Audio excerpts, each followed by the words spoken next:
លេខចំនួនទី2គឺលោកអ៊ំ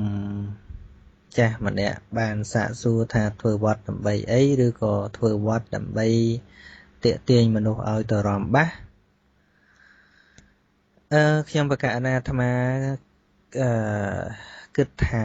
បញ្ហានេះញោមអ្នកសួរហ្នឹងញោមយល់ហើយញោមក៏ដឹងយល់ហើយដឹងទៀតដឹងថាវាមិនចូលចិត្តរឿងហ្នឹងហើយបើញោមសួរអញ្ចឹងបើញោមជាមនុស្សម្នាក់ចូលចិត្តរឿងអញ្ចឹងមិនទេមកសួរអញ្ចឹងទេហើយអាត្មាមិនចង់ថាគេខុសទេជួនកាលគ្នាក៏មានគំនិតល្អដែរដូចជាចាស់ស្រុកអាត្មាស្រុកកំណើតអីខ្លះគាត់គិតថាយើងចាស់មិនរំអីទេបើតែយើងឲ្យក្មេងរំទៅបានបនគាត់យល់អញ្ចឹងទៅហើយមិនដឹងគេយល់ថាម៉េចគាត់ថាដាក់ឲ្យក្មេងសុបាយទៅបានបន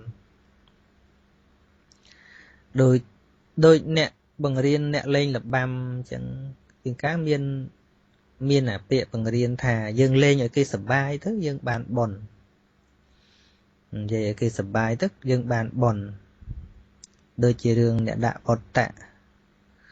ហ្នឹងគ្រូរបាំប្រាប់គាត់អញ្ចឹងប្រាប់គាត់ថាអ្នកណាលេងឲ្យគេសប្បាយឲ្យគេសើចអញ្ចឹងទៅងាប់ទៅកើតនៅក្នុងឋានទេវតាដែលសប្បាយប្រកែសើចហើយដល់ទៅមកជួបព្រះអង្គសួរបើពិតព្រះអង្គដែលចម្រើនគ្រូអ្នកបង្ខាត់របាំហ្នឹងបង្រៀនខ្ញុំព្រះអង្គថាឲ្យខ្ញុំព្រះអង្គនឹងខំលេងទៅដើម្បីឲ្យគេសប្បាយព្រោះថាកាលណាបើយើងធ្វើឲ្យគេសប្បាយយើងនឹងទៅកើតឋានសួគ៌ពាក្យសប្បាយហ្នឹងយើងចែកវាមិនតាន់ដាច់វាសប្បាយស្អីបើសប្បាយក្នុងមហាកុសលវាមានស្អីបើថាសប្បាយលបាំវាមានសប្បាយទេសប្បាយកើតទៅលោភៈនោះនឹងដល់សួរព្រះអង្គចុះការពិតយ៉ាងម៉េចដែរព្រះអង្គជ្រាបថាម៉េចដែររឿងដែលយើងឲ្យគេសប្បាយនោះព្រះអង្គថាកុំសួរតថាគតអីណាកុំសួរតថាគតអីទេបើពិតព្រះអង្គដែលចម្រើនហើយមិនងាយជួបព្រះអង្គទេឆ្លើយតិចមកខ្ញុំព្រះអង្គចង់ដឹងតើគ្រូលបាំនឹងនិយាយពិតដែរទេព្រះអង្គប្រកាយទៀតកុំសួរតថាគតអីតថាគតមិនចង់និយាយទេសួរលើកទី3បានព្រះអង្គថាមនាលមាននុបតថាគតថាមិនឆ្លើយទេប៉ុន្តែអ្នកចេះតែបង្ខំតថាគតរហូតដល់ទៅ3ដងបើតថាគតមិនឆ្លើយទេដូចជាថាតថាគតនឹងវាដាច់ចិត្តពេកអញ្ចឹងស្ដាប់ចឹងណាមនាលមាននុបបុគ្គលណាខ្លួនឯងមានមោហៈវិចខ្ចប់ទៅដោយសំណាញ់មោហៈហើយក៏ឡើងសម្ដែងឲ្យគេកាន់តែវង្វេងបុគ្គលណាមានរាគៈវិចខ្ចប់ទៅដោយរាគៈតណ្ហាហើយក៏សម្ដែងឲ្យគេភ្លើតភ្លើនឲ្យគេកើតរាគៈឲ្យគេស្រើបស្រាលឃើញទេដោយរបាំហ្នឹងជាងការស្លៀកខោចចុះខោចឡើងអីចឹងទៅឲ្យគេកើតរាគៈឲ្យគេកើតតណ្ហាបុគ្គលណាមានទោសៈវិចខ្ចប់ដោយទោសៈហើយក៏សម្ដែងឲ្យគេកើតទោសៈដែរដូចជាធ្វើតួកាចតួអីចឹងទៅធ្វើឲ្យគេខឹងតាមចឹងទៅធ្វើឲ្យគេកំសត់ចឹងទៅបុគ្គលនោះឯងមាននរកមួយឈ្មោះបហាសនរករងចាំបុគ្គលនឹងឯងណាមាននោះពីព្រោះខ្លួនឯងវាមានរាគៈទោសៈមោហៈហើយសម្ដែងឲ្យគេកើតតែរាគៈទោសៈមោហៈនរកឈ្មោះបហាសៈនឹងរងចាំបុគ្គលនឹងចប់ប៉ុណ្ណឹងមកនដពតៈនឹងស្រែកយំហួយយំទៅមកបានព្រះអង្គថានឹងហើយតថាគតហាមទៅតែ3ដងឯងជាបខំតថាគតពេកណាបខំពេកគ្នាថាមិនចង់និយាយណាបានគាត់ទេខ្ញុំព្រះអង្គយំនេះមិនមែនដោយសារព្រះអង្គសំដែងនេះឈឺចិត្តចាញ់បោកគ្រូលបាំក៏ឈប់លេងលបាំលបែងឯតាំងពីនឹងមកក៏បួសបានសម្រេចគុណធម៌ទៅអញ្ចឹងពិចារណាមើលចុះអាត្មាក្រន់តែលើករឿងហ្នឹងឲ្យញាតិញោមពុទ្ធបរិស័ទវិភា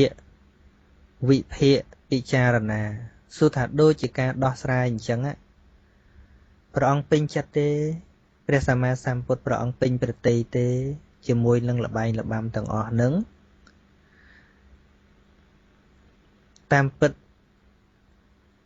មានតែព្រះអង្គដាក់សិក្ខាបទមិនឲ្យភិក្ខុសាមណេរស្ដាប់ឬមើលនៅល្បែងល្បាំទាំងអស់ហ្នឹងដែលជាសត្រូវដល់កុសលធម៌ឃើញទេអញ្ចឹងស្អីដែលជាសត្រូវដល់កុសលធម៌គឺអ្វីដែលនាំឲ្យភ្លើតភ្លើនហ្នឹងណាអីនច្ចគីតវាតិតវិសោកតេសនាហ្នឹងនច្ចគីតនច្ចរំនឹងច្រៀងប្រគំដំគោះភ្លេងផ្លត់អីទាំងអស់នោះជាសត្រូវដល់កុសលធម៌មិនសត្រូវមួយវត្តទេគឺសត្រូវដល់កុសលធម៌មិនថាអូចាក់ក្នុងវត្តបានបាបចាក់នៅផ្ទះហ្នឹងវាមិនបាបដូចគ្នានោះនិយាយរួមទៅអ្នកដែលប្រព្រឹត្តប្រយោជន៍មិនថាអូអាការ៉ាអូខេនៅក្នុងវត្តវាបាបដល់យើងទៅចូលការ៉ាអូខេក្នុងបាររង្កសាលអត់អីថាវាដូចតែគ្នាបុណ្យហើយបាបវានៅគ្រប់ទីកន្លែងប៉ុន្តែគ្រាន់តែចេះទីវត្តអារាមយើងធ្វើមានពុទ្ធរូបមានស្អីស្អីនៅនឹងមានប្រសង់នៅនឹងវាលើសតែប៉ុណ្្នឹងដល់តែយើងយកអានឹងទៅដាក់វត្តទៀតមិនដឹងថាវត្តស្ងប់ស្ងាត់ហ្នឹងមិនដឹងមានន័យថាម៉េចផងសទ្ធាបរិស័ទកសាងវត្តហ្នឹងមិនដឹងកធ្វើស្អីផងយើងមើលដំណើរព្រះសម្មាសម្ពុទ្ធមកចេញបួសស្អប់អានោះណាមុនហ្នឹងគេរំថ្វាយព្រះអង្គកកកដីរំស្លៀកពាក់អីអញ្ចេះអញ្ចោះលិចលើលិចក្រោមអញ្ចឹងប៉ុន្តែព្រះអង្គសង្វេគរត់ហ្នឹងរត់មិនរត់ចិត្តរត់3នគរចោលអារឿងលេងលបែងលបាំហ្នឹងណាព្រះអង្គទៅនៅក្នុងព្រៃអ្នកបួសក៏មានប្រកដីនៅក្នុងព្រៃឬក៏នៅក្នុងវត្តជាទីស្ងប់ស្ងាត់ចឹងទៅទីបំផុតទៅវាទោសតែខ្លួនឯងនឹងញាតិញោមដែលចង់សប្បាយនឹងទីបំផុតញាតិញោមថ្វាយបង្គំលោកក៏ថ្វាយបង្គំមិនពេញដៃថ្វាយវាអត់ពេញដៃយូរយូរទៅលោកដូចតែអញដូចតែលោកវាទោសទាំងអស់តែគ្នាវាមិនមែនយ៉ាប់ទៅលោកទេយ៉ាប់យើងរលោកថ្វាយបង្គំលែងបានពីព្រោះអីពីព្រោះចូលទៅវត្តវាដូចតែផ្ទះដូចតែវត្តសាសនៈបុគ្គលវាគួរតែធ្វើអ្វីដែលផ្សេងអំពីប្រជាជនធម្មតាហើយបើយើងគ្រាន់តែចង់បានមនុស្សហើយយើងយកទៅដាក់វត្តចឹងទៅលោកក៏មើងអស់គ្នាចឹងទៅវាដូចគ្នាគេហៅថាធ្វើអំពើដូចអ្នកបរិភោគកាមកន្លែងហ្នឹងគឺដូចជាអ្នកបរិភោគកាមដល់តែយើងឲ្យលោកធ្វើដូចយើងហើយយើងថ្វាយអង្គមខាងគោរពតាមប្រពៃណីហ្នឹងអាគុណធម៌លោកពិតប្រកបថ្វាយអង្គមថាសង្ឃាងសរណង្គកិច្ឆាមិថ្វាយអង្គមវាមិនវារកអត់ឃើញម៉ែថ្វាយវាថ្វាយប៉ុន្តែគុណលោកគុណស្អីបើគុណលោកមើលគេរំបានដូចតែអញដែរឃើញទេទីបំផុតទៅគេហៅថាទៅទាំងបៃទាំងស្គរវាមិនមែនយ៉ាប់តែរឿងលោកត្រូវទោសទេយើងហ្នឹងក៏ពិបាកទៅធ្វើទៅថ្វាយបង្គំអីទាំងអស់តែគ្នាក្នុងឯងណាខ្ញុំបកណាអាត្មាជាផ្ដើមដំបូងចង់កែអាតំណងញាតិញោមប៉ុន្តែញាតិញោមគាត់មានតែជាប់មួយចឹងមិនថាស្អីឲ្យតែជាប់មួយគាត់ថាប្រពៃណីឯអាត្មាសួរថាបាសហ្នឹងប្រពៃណីពីអង្កាលទៅមានប្រហែលឆ្នាំនេះសោះនោះកាលពី50-60ឆ្នាំមុនណាដែលមានបាសនោះគេមានអកេសមានអីហ្នឹងប៉ុន្តែឥឡូវដល់ចាក់យូរគេថាប្រពៃណីបាសប៉ុន្តែយើងមើលចំណេញវិញតើចំណេញអីខ្លះរំម្ដងកាប់គ្នាសម្លាប់គ្នាមិនកាប់នៅវត្តស្ទាក់គ្នាកាប់តាមវត្តតាមវាលស្រែតាមអីសួរថាឈ្មោះនៃវត្តហ្នឹងវាក្រអូបណាស់ទៅឬឧទាហរណ៍ថាលើប៉ុនចាក់បាសរំនៅក្នុងវត្តហ្នឹងបើគេកាប់អារម្មណ៍បាសនៅផ្ទះល្មមទេហើយដល់ចាក់បាសទៅគេកាប់គ្នាក្នុងវត្តហ្នឹងសួរថាឈ្មោះនៃវត្តហ្នឹងវាក្រអូបណាស់ទៅឬកន្លែងណែនាំមនុស្សឲ្យល្អទៅឬកន្លែងចុងនោះតាមពិតញាតិញោមដឹងគ្រប់គ្នាអស់ទៅហើយប៉ុន្តែគ្រាន់តែនិយាយដើម្បីឲ្យជាមេកំណត់តែគាត់នៅតែលះមិនបានគាត់ថាបើមិនដាក់មានក្មេងណាមកយើងធ្វើបន់មិនធ្វើអាចារ្យណាតើធ្វើមួយក្មេងពួតសួរតែក្មេងមកធ្វើបន់មកកាប់គ្នាសោះហ្នឹងយើងពិនិត្យមើលបើយើងដាក់លខោនក្តីដាក់បាសក្តីគឺក្មេងមកតែសប្បាយប៉ុណ្ណោះ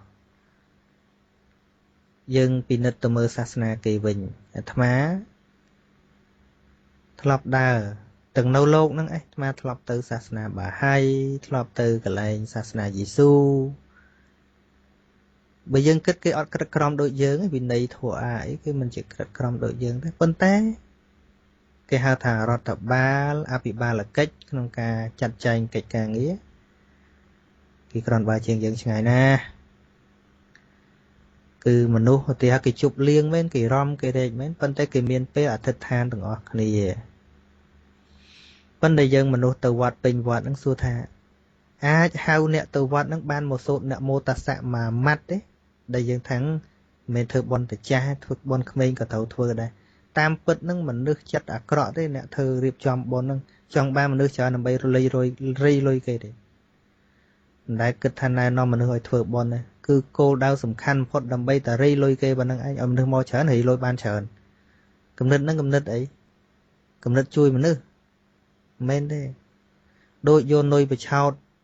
ដើម្បីឲ្យគេជាប់អន្ទាក់អញ្ចឹងព្រះពុទ្ធបង្រៀនឲ្យគេធ្វើបុណ្យគឺឲ្យយល់ពីបុណ្យ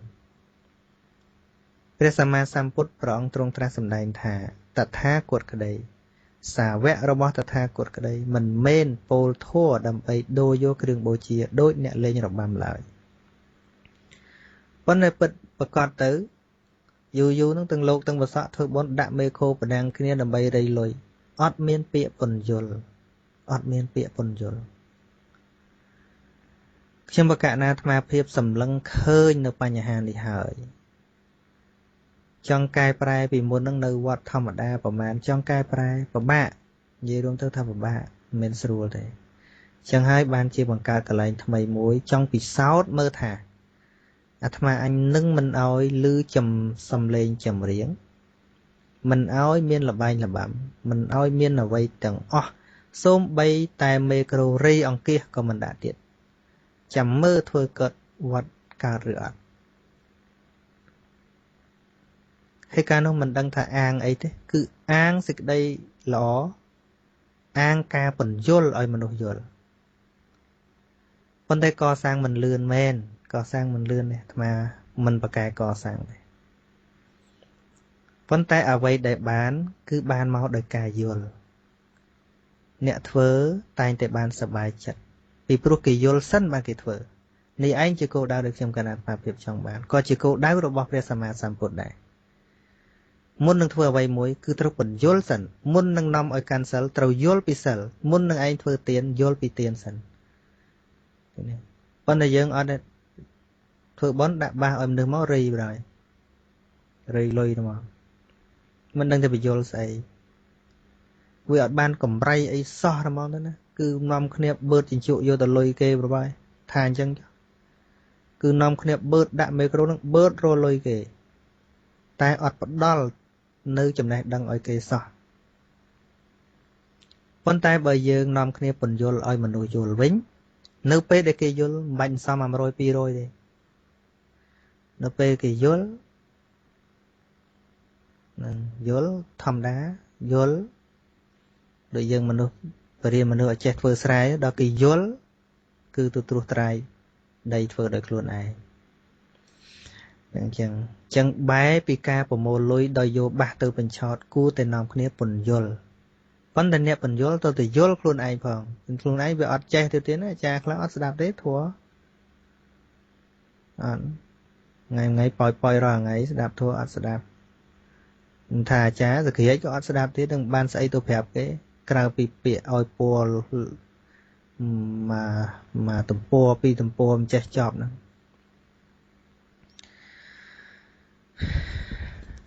ងហើយ